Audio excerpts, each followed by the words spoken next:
Hello and welcome to my channel, or welcome back to my channel. I hope everyone is doing well. Today I'm going to be reading you a true crime story from the book True Crime Stories, True Crime Anthology, Volume 8. If I pronounce anything wrong, I really do apologize. The Hruby family murders.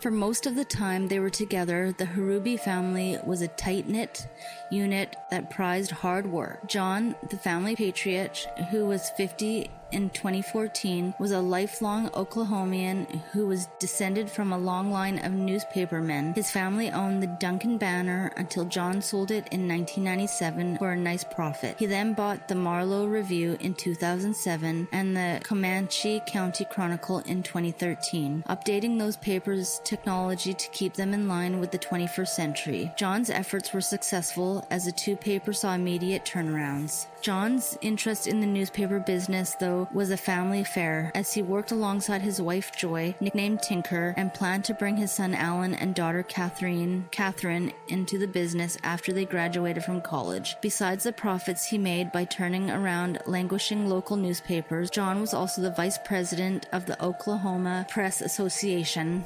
The Hrubys had every material thing that they ever needed, took nice vacations, and usually had plenty of time to spend with each other. But there was one problem: Alan. Nothing was ever enough for Alan. Although he and his younger sister got whatever they wanted, he still wanted more.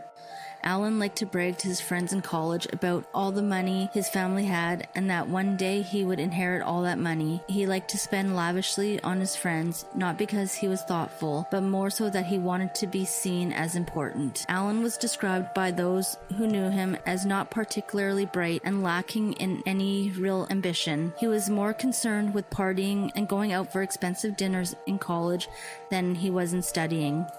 Because of that, Alan's grades began to drop. Upset at the progress, or lack thereof, their son was making with his life, John and Tinker decided to cut off the family funds until Alan showed some responsibility and ambition. Needless to say, Alan was not very happy. Instead of buckling down and hitting the books, or maybe even getting a part-time job, Alan decided that he would defraud his family. His brilliant plan was to take a credit card out in his grandmother's name and then use the card to fund a trip to Europe. While Alan was in Europe with his friends, his grandmother was alerted that there was possibly fraudulent activity occurring under her name. When it was learned that Alan was behind the fraud, his family was not surprised, but instead of sweeping the problems under the rug the way many wealthy people do, the Hrubys told the police to go ahead with charges. Alan was arrested and charged with felony fraud when he returned from Europe in 2013. For Alan Hruby, his arrest and conviction for fraud was the last straw in his ongoing struggles with his family. The entitled little brat thought that his family owed him an easy life, and he was going to get that life one way or another. At some point in late 2014, Alan Hruby thought that killing his entire family would be a good way to get his hands on their money. He apparently never contemplated how he would get away with such an outrageous crime. The details of what led to the events of the evening of October 9th, 2014 are still unknown, but investigators believe that it started with an argument between Alan and his mother in the kitchen. Perhaps Alan was planning on committing murder even before he entered the kitchen, because of some point during the conflict with his mother, he pulled out his pistol and began shooting. 17-year-old Catherine then entered the kitchen, probably to see what the commotion was about, promptly gunned down by her brother. There was only one person left for Alan to kill. Alan did not have to go far to find his father. John was shot dead in the living room, apparently startled and confused by the quickly unfolding situation. After killing his family, Alan left the house and went out and partied with his friends for several days. The bodies of the Hruby family laid strewn about the house, slowly decomposing for days until their housekeeper found them on October 13th. The police quickly located Alan and brought him in for an interview.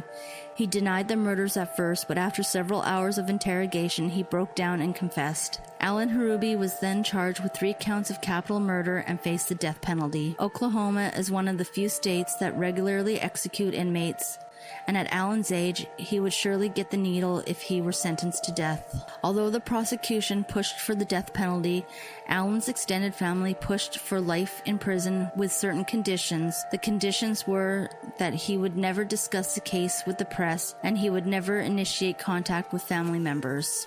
With the Oklahoma Department of Corrections, he will never be out of prison again. And Stevens County District Attorney Jason Hicks, the family told me they did not want to go to trial. They did not want the stress of this trial. Members of Alan's family were quick to point out, though, that they did not spare his life out of any sympathy. We feel that if Alan is given the death sentence, I will go to my grave not seeing justice carried out, said Alan's grandpa, Richard Stein Jr. Essentially, Alan's family wanted to place him in a cold, dark corner of a prison where he will spend the rest of his life alone, dying slowly. It is probably not the life Alan Hruby envisioned when decided to kill his family. Thank you for listening. If you like this type of content, please consider subscribing and liking my channel, and I will see you on the next one.